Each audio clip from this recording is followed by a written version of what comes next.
sahabat Thauban yang nama lengkapnya adalah Thauban bin Yajdad, dan beliau memiliki kunyah Abu Abdillah.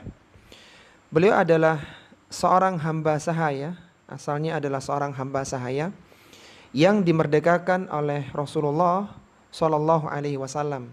Jadi beliau membelinya kemudian dimerdekakan.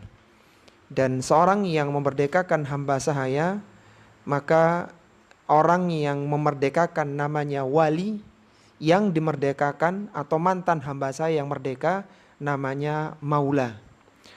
Apa keutamaan seorang wali atas maulanya? Maula jadi hamba saya yang merdeka begitu. Maka kalau seandainya hamba saya ini setelah merdeka, dia memiliki harta dan tidak memiliki ahli waris yang mewarisi hartanya, maka yang mewarisi semua harta maula adalah walinya.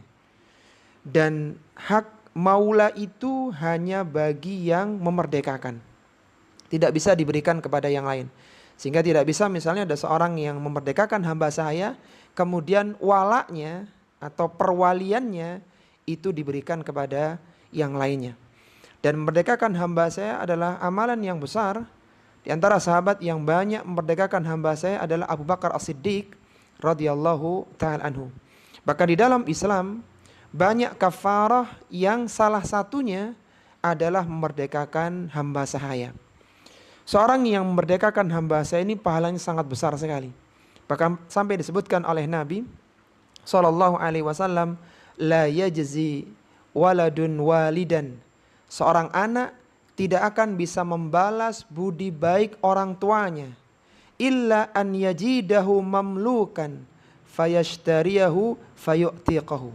Kecuali dia mendapati orang tuanya dalam kondisi sebagai seorang hamba sahaya, sebagai budak, kemudian dibeli bapaknya itu, orang tuanya itu, ibunya itu, lalu dimerdekakan.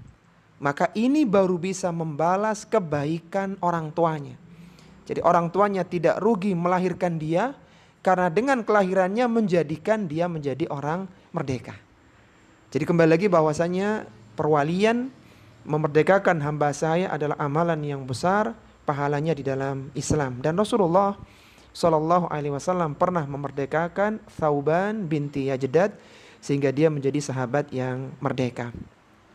Setelah dimerdekakan oleh Nabi Shallallahu Alaihi Wasallam, Thauban ini berkhidmat melayani Rasulullah Shallallahu Alaihi Wasallam sampai beliau wafat ya.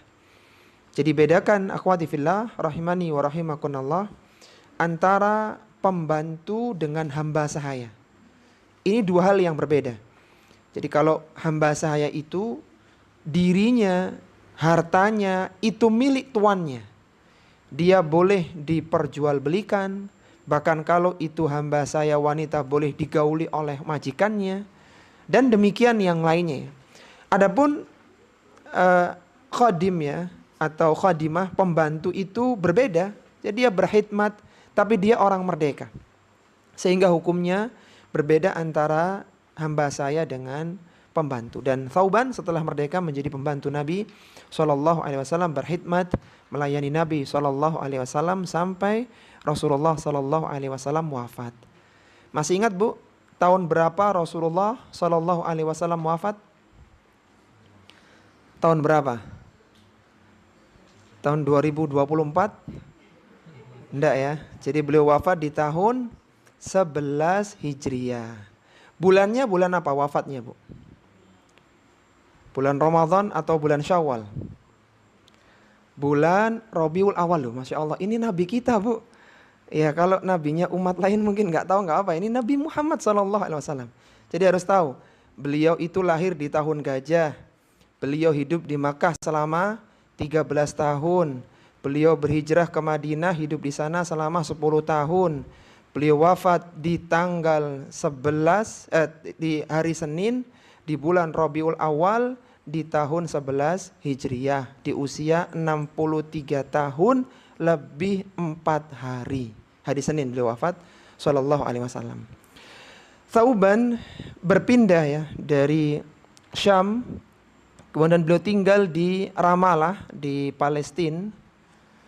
Kemudian pindah lagi ke Hims, yaitu kota di Syria, dan beliau membangun rumah di sana. Sehingga Thauban ini wafatnya di Hims di Syria pada tahun 54 Hijriah, bertepatan dengan 674 Masehi, dan beliau telah meriwayatkan sebanyak 128 hadis dari Rasulullah Shallallahu Alaihi Wasallam.